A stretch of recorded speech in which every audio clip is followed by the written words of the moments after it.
one thing in agriculture I know we want to talk about today is something that guys in our area of the Midwest, and not just the Midwest but other places, unless you are, in an area with terrain that is challenging and restricts access, you don't really understand maybe how you go through the process of having to control pest weeds or invasive species like that. So, well, it's Witt County, we've got about 60,000 mama cows right here in this county. Obviously, beef cattle is a huge component of Southwest Virginia, but we are about 3,000 feet elevation. We've got some pretty steep ground, and what we see with that, especially in other parts of Southwest Virginia, is there's part of that ground you cannot get over with a tractor.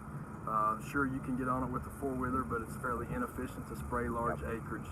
So one of the new things we've seen in recent years is helicopter application of herbicide, and it's made a huge difference for bringing ground that's overgrown, for it's got some invasive species on it, for getting that back into good grass production. And we grow grass great.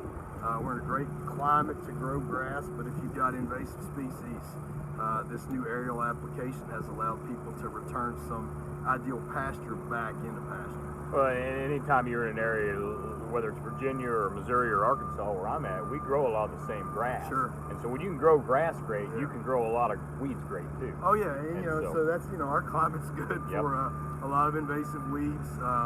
With time and honestly some mismanagement, we've seen some property that's probably been taken over by some invasive weeds. One of the interesting things with generations is we probably don't have the farm diversity we used to have, and when that's gone away, we've probably seen some more pressure from some non-desirable species. But aerial application is letting a lot of our beef producers return some ideal pasture ground back in some really good grass-producing ground. Can you give us an idea of about an investment cost per acre? Is there cost share programs? Is there stuff to kind of help producers? Absolutely. Maybe in this area or other areas that have some interest. What's been interesting about the aerial application, I think just myself personally, when you think about that, you would think that the cost would be much greater than a tractor application, or let's just say a typical truck application. That really has not been the case. There are some volume requirements that a lot of our aerial applicators typically will have an acreage minimum. So you're not going to spray 5 acres with a helicopter, but if you're 40, 50 acres or bigger, they're going to do that. Cost, obviously your herbicide cost is identical to what it's going to be with everything else, whether that's truck, four-wheeler. And so really the cost has been very close to our ground application systems. And then some co-workers of mine especially worked on a grant.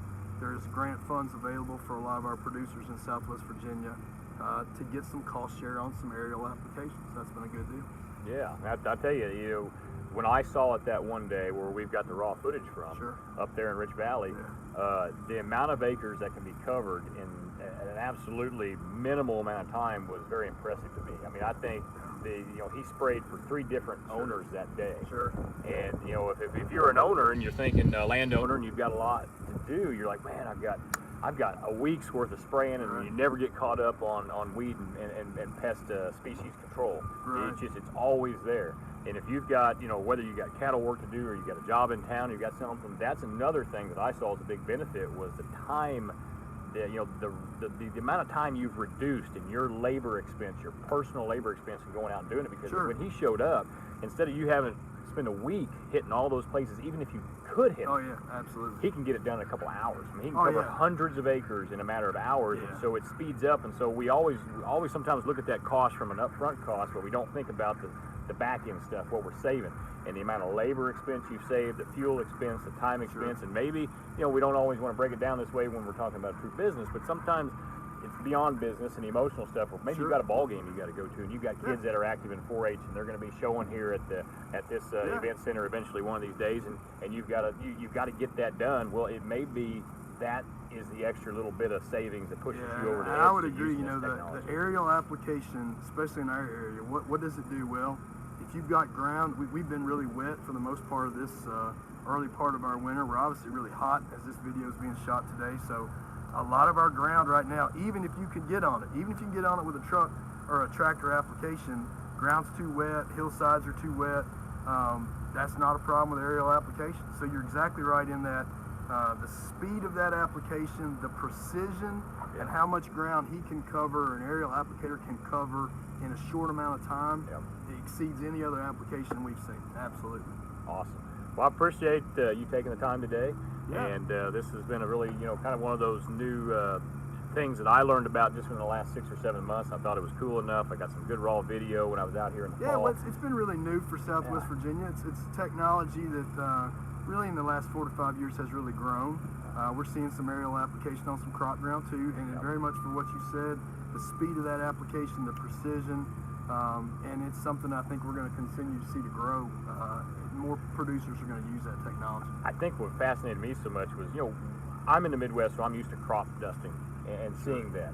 And you obviously have to be near a landing strip in order to facilitate some of that. Absolutely. As you can see in the intro video that we did for this, all you have to have is that truck, and that helicopter can go anywhere. And so it makes their ability to be versatile and keep costs more efficient, because all he has to do is land on the back of that truck.